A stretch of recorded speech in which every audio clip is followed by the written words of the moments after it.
Well, good morning from Jacksonville, Florida. This is pretty all right. Check this out, guys. I'm telling you, what a life.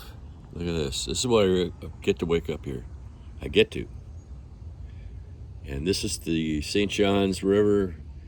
It's one of the quieter parts of it. So it's this branch that is not the commerce, it's like not a thoroughfare of ferries and water taxis and all that stuff. It's more like a bay back home on Lake Minnetonka where I grew up, and everything's so quiet. There's all sorts of wildlife flying around, and these little mini mullet that are jumping out of the water, and the water's flat. I love this time of day.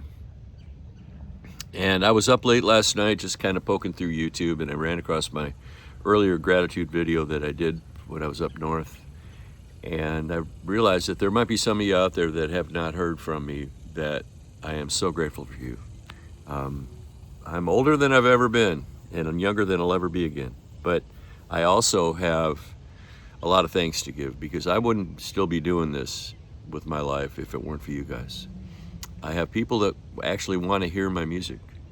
And I have, and I am, me, man, I am not Mr. TikTok or Snapchat or whatever that Twitter thing is. I've got some Instagram, but my Instagram's probably voted for the most boring on Instagram, because I do silly things like campfires and soups and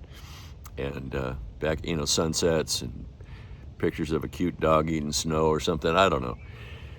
I'm just who I am, but I got to be, and I get to be who I am, and I've learned so much doing this for so long. And one of the things I've learned is to remember to thank the people who are supporting what you do. So it is so important for me to let you know that I am deeply grateful for you. If you're watching this, you're one of them. And corny, okay. I'm done worrying about being cool. I'm done worrying about, having an overnight TikTok hit or something like that. And I'm grateful to have amazing friends who are having amazing careers. I just saw something very cool, and I want to direct you to my friend Michael Broning, Broening, out in Arizona. And he's a jazz producer and artist, and his first single under his own name, I think, or darn close to it, is his 27th #1 record on the smooth jazz charts, and he's got 2 million plays on the song. It's called Happy Hour. Please check it out. He's just an amazingly talented, great guy, humble as heck, family man, and we've been friends for 35 years. And I think the world of him. So check him out. But again, those are the kind of people that I get to know, and we hug each other's necks and say I love you, and it's the kind of life that I've always wanted. It's funny to think that you work so hard for filling the clubs when you're in the club band. You got everybody there, and man, the years that we had to do the stuff we did, we'd change clothes in the parking lot because there was no place in the bar to do it, and we'd be trying to start our cars in 25 below after the gig, trying to get going so we could get home, because it was so cold out. Or we'd be driving 5 guys in a 64 Bonneville with a broken back window with just a plastic bag taped over it, going to a gig at a winter park in Minot or wherever it was. Just the things we had to do just to make a living. And to wake up here in Jacksonville and to have a gig today at the Riverfest is an amazing gift. And it's not, playing the hayloft in West Phoenix like we used to do, or any of the other things that we used to do. Yeah, I still play bars, and yeah, I love doing it. And I love getting to meet you guys. And so again, if you're just seeing this for the first time, you matter a lot to me. You really do. Obviously, this is not scripted.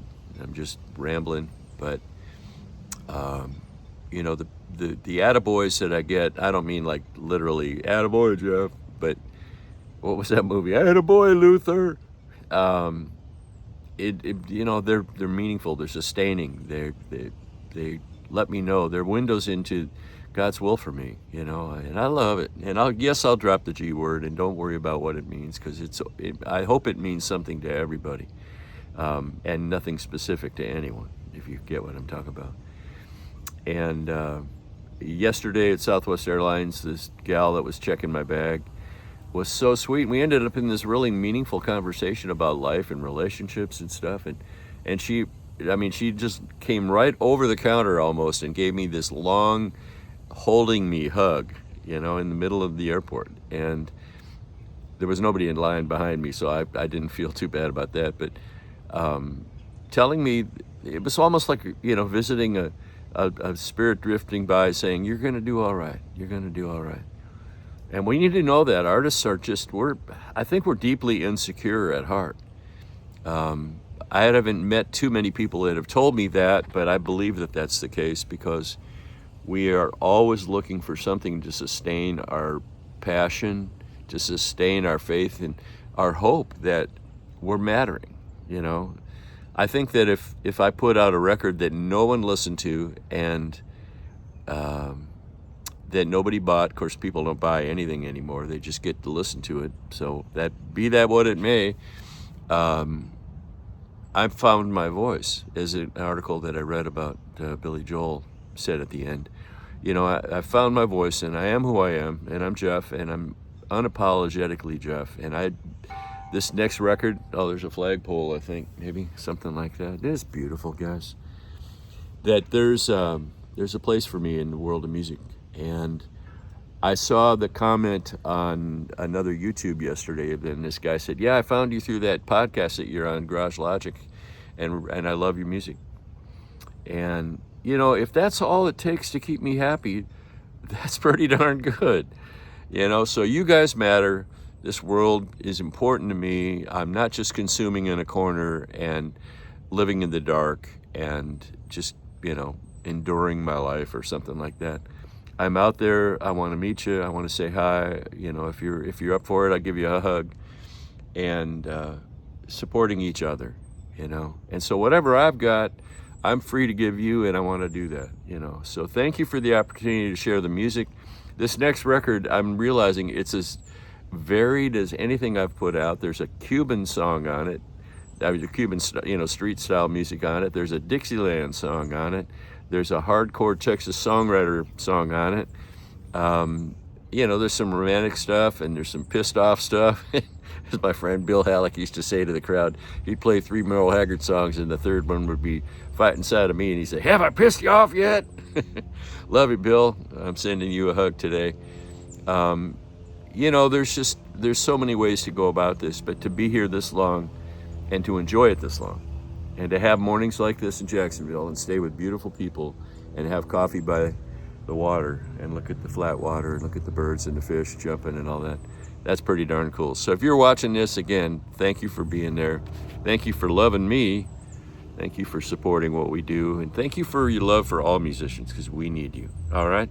So have a great day. Mahalo kea kua. Chicken Little was wrong. God's in charge. Twangsters rock. See you soon.